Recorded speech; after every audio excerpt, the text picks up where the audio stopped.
They buried her innocent son alive, but they never imagined the revenge a grieving mother could unleash. What she unleashed wasn't just a curse, it became the nightmare that would haunt the village for generations. Many years ago, in the heart of a land untouched by time, there was a village called Umuakpo. The village of Umuakpo lay nestled between rolling hills and thick forests, an ancient settlement whose roots stretched deep into the soils of tradition and ritual. Life in Umuakpo was bound by customs as old as the earth itself, and the people prided themselves on their unwavering adherence to these ancient ways. For generations, peace and prosperity reigned in the village, but this would change with the tragic fate of one woman and her son. Her name was REGINA, and her pain would become the curse that haunted the village for generations to come. REGINA was a widow, known in Umuakpo as a strong, quiet woman who lived with her only son, Obina. She had raised him alone after her husband died in a mysterious accident in the forest many years ago. Obina was her pride, her joy, and the sole purpose of her life. He was a kind and gentle soul, admired by many for his good heart and tireless work ethic. The villagers often whispered that the gods had blessed REGINA with a good son as if to compensate for the loss of her husband. But one fateful day, the peace in Umuakpo was shattered. The village was rocked by the news of a brutal murder. One of the wealthiest men in the village, Chief Okeke, had been found dead in his compound, his throat slit in the dead of night. His death was shocking not only because of his status, but because such a violent crime was unheard of in Umuakpo. Fear and confusion spread like wildfire as the villagers tried to comprehend who could have committed such an atrocity. The village elders immediately called for an investigation, but before they could even begin, the village rumor mill started churning. Fingers were quickly pointed at Obina, REGINA's son. Chief Okeke and Obina had recently been involved in a heated confrontation over land. Obina had approached Chief Okeke to request a small portion of his vast land for farming, but Okeke had publicly humiliated him. Tempers had flared, and Obina, wounded by the insults, had shouted in frustration, "You will regret this!" Though it was a comment made in the heat of the moment, it lingered in the minds of the villagers when Chief Okeke was found dead. Obina became the prime suspect. The village had a long-standing tradition. Anyone accused of murder, especially one so heinous, was subject to a trial by burial. But this punishment was a fate worse than death itself. The accused was to be buried alive, with only the upper half of their body, shoulders and head, exposed.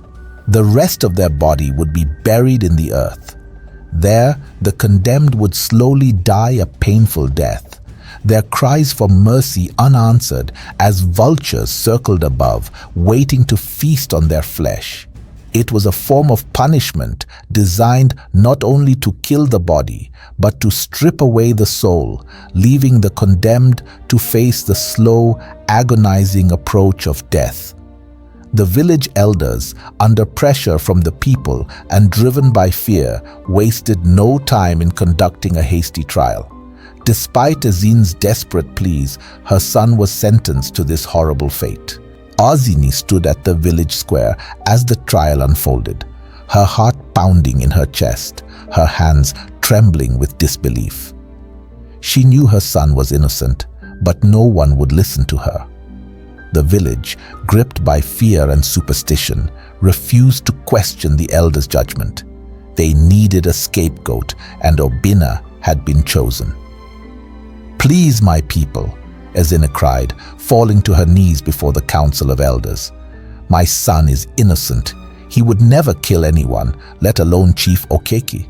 I beg you, in the name of the gods, do not let him die for a crime he did not commit."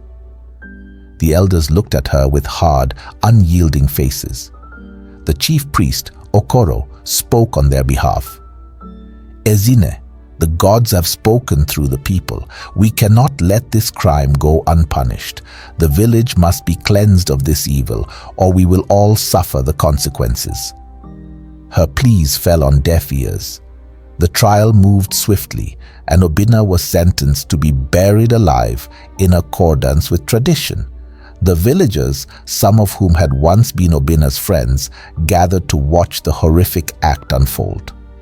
As the hole was dug and Obina was led to the site, his face betrayed the fear and disbelief coursing through him. His once strong legs trembled as he looked at the ground where he would be buried.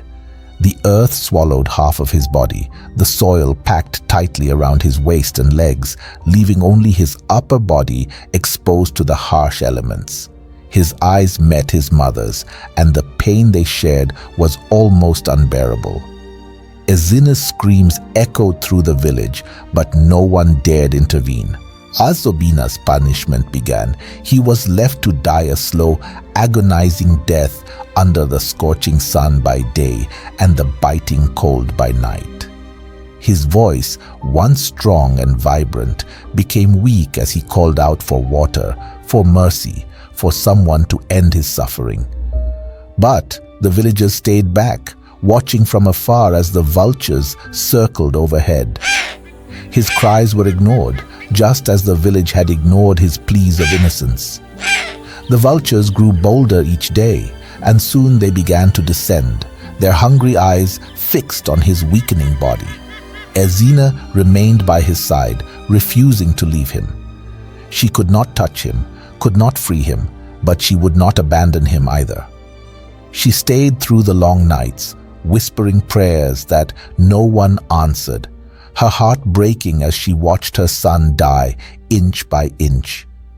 Obina's slow death became a spectacle, a grim reminder of the village's unwavering adherence to tradition. It wasn't until the third day, when Obina's body had grown too weak to fight, that he finally succumbed to his fate. His last breath escaped his lips, and with it, the last of Ezine's hope.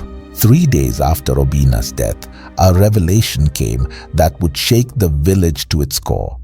A young boy, Namdi, who had been a servant in Chief Okeke's household, came forward, trembling with fear.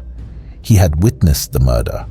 It was not Obina who had killed the chief, but one of the chief's own relatives, a jealous nephew who had coveted the old man's wealth. Namdi had been too afraid to speak earlier, but guilt and fear of the gods had finally driven him to confess. The village was thrown into chaos. The elders, realizing their grave mistake, rushed to Ezine's hut to deliver the news. But it was too late. The grief and sorrow in Ezine's heart had already turned into something darker, something more powerful. Ezine stood at the doorway of her hut, her once soft eyes now hard and hollow, her face etched with an expression of unshakable resolve. The village elders, including Chief Priest Okoro, bowed their heads in shame as they approached her. "Ezine," Okoro began, his voice faltering, "we have come to—" "I know why you are here," Ezine interrupted, her voice cold and emotionless. "But you are too late. My son is gone. You killed him, and now you come to tell me what I already knew, that he was innocent." "Please, Ezine," one of the elders said. "The village will make amends. We will hold a ceremony to honor Obina. We beg for your forgiveness." Ezine's lips curled into a bitter smile. "Forgiveness?" she echoed. "You want my forgiveness after you buried my son alive, after you allowed the lies of this village to destroy my only child?" The elders could offer no response, for they knew there was no defense for what they had done. "I will give you no forgiveness," Ezine said, her voice rising with fury. "Instead, I curse you all.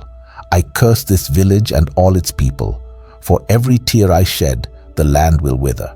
For every cry of my son that you ignored, the heavens will turn their backs on you. You will know suffering just as I have known it. Until this village feels the weight of my pain, there will be no peace." The sky darkened as EGINA spoke, and the wind howled through the trees like the wailing of 1,000 souls. The villagers who had gathered to witness the exchange gasped in terror as they saw the fury in EGINA's eyes. She turned her back on the elders and disappeared into the forest, never to be seen again. At first, the villagers tried to dismiss EGINA's curse as the angry words of a grieving mother, but it soon became clear that her curse was far more than mere words. The first sign came with the crops. That season, the yams withered in the fields, and no matter how much the villagers worked, they could not coax life from the soil. Famine struck Umwakpo, and hunger became the new reality for its people. Next came the sickness. A mysterious illness swept through the village, claiming the lives of the young and the old alike. It spared no one, striking down even the strongest of men and women. The village healer could find no cure, and the elders began to realize the full extent of EGINA's wrath. The most terrifying part of the curse, however, was the haunting. At night, the villagers began to hear strange noises, crying, whispers, and footsteps in the dark. Some claimed they could hear Obina's voice calling out from beneath the earth, pleading for justice. Others saw fleeting glimpses of a figure in white, believed to be EGINA, wandering the outskirts of the village, watching with cold, accusing eyes. Fear gripped the hearts of the people, and they knew that the curse wouldn't end until they found a way to appease EGINA.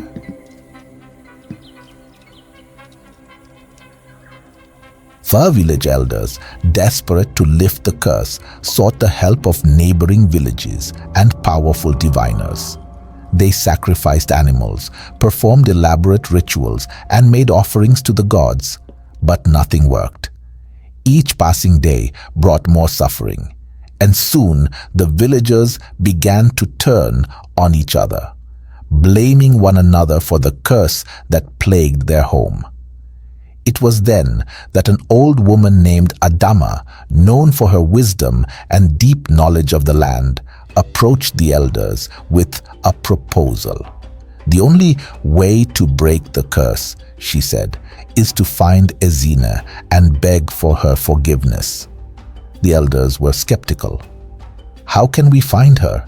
Chief Priest Okoro asked. "She vanished into the forest and no one has seen her since." "She is not far," Adama replied. "Her spirit lingers near, but you must approach her with humility and sincerity. Only then will she listen." Reluctantly, the elders agreed. They gathered a group of the most respected men and women in the village, along with offerings of food, cloth, and precious items, and set off into the forest to find EGINA. Deep in the heart of the forest, the search party found EGINA. She stood by the edge of a quiet stream, her back to them, her figure draped in a white cloth. The air around her felt heavy, as though the very trees and earth bore witness to her grief. The elders approached her cautiously, their heads bowed in respect. "EGINA," Chief Priest Okoro began, his voice trembling. "We have come to beg for your forgiveness. We were wrong. We see now the pain we caused, and we beg you to lift this curse from our village." EGINA did not turn to face them. For a long moment, there was only silence, save for the gentle rustle of the leaves and the distant call of birds. When she finally spoke, her voice was soft but filled with the weight of her sorrow. "You come to me now after all the suffering you have caused," she said. "Do you think your words will erase the pain of losing my son? Do you think your offerings can bring him back?" "We cannot bring him back," Okoro said, his voice cracking. "But we can honor him. We can make amends for what we have done. Please, EGINA, have mercy on us." Ezine finally turned to face them, her eyes filled with tears. "You ask for mercy, but where was your mercy when my son pleaded for his life? Where was your mercy when I begged you to listen?" The elders had no answer. For a long, tense moment, Ezine stared at them, her grief and anger palpable. Then, with a deep sigh, she turned her gaze to the sky. "I will lift the curse," she said quietly. "But know this, the pain you have caused me will never fade. My son's blood will always stain the earth of this village. You will have your crops, your health, and your peace, but the memory of what you did will linger in your hearts for as long as you live." With those words, Ezine walked away, disappearing once again into the depths of the forest. The curse was lifted, and slowly life in Umwakpo returned to normal. The crops grew, the sickness faded, and the haunting cries of the night ceased. But the villagers never forgot what had happened. Ezine's curse left a permanent scar on the village, a reminder of the consequences of their actions. Obina's grave became a place of solemn pilgrimage, and every year the villagers held a ceremony in his honor, praying for his forgiveness and remembering the terrible price they had paid for their blind adherence to tradition. As for Ezine, she was never seen again, but her presence lingered in the minds and hearts of the people. They knew that she was watching, always, from the shadows of the forest. And so, the story of the mysterious woman who cursed her village became legend, passed down through generations as a warning. Never let injustice go unanswered, for the price of silence may be more than any village can bear. Thank you very much for watching. If you enjoyed this story and want to see more captivating tales like this, don't forget to hit the subscribe button and turn on notifications. Your support means a lot to us, and it helps us bring more stories your way. So, subscribe, like, and share with your friends. Stay tuned for our next exciting story.